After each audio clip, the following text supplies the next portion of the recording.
Viral, pria ini selamatkan puluhan ular yang akan merayap ke jalan raya.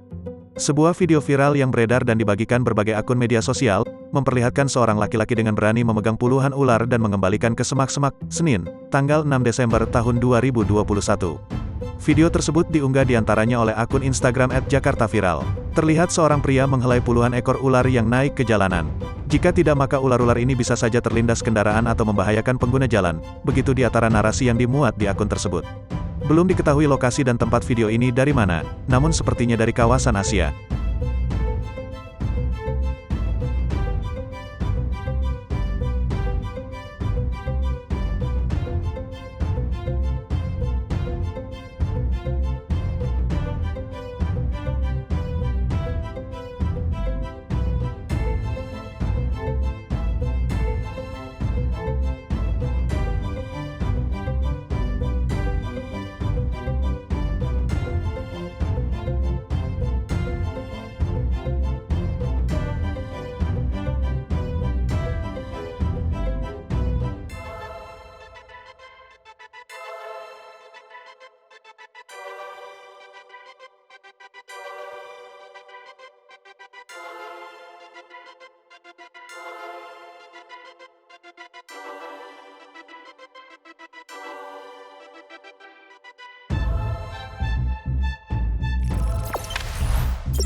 Jangan lupa subscribe, share, komen, dan like ya!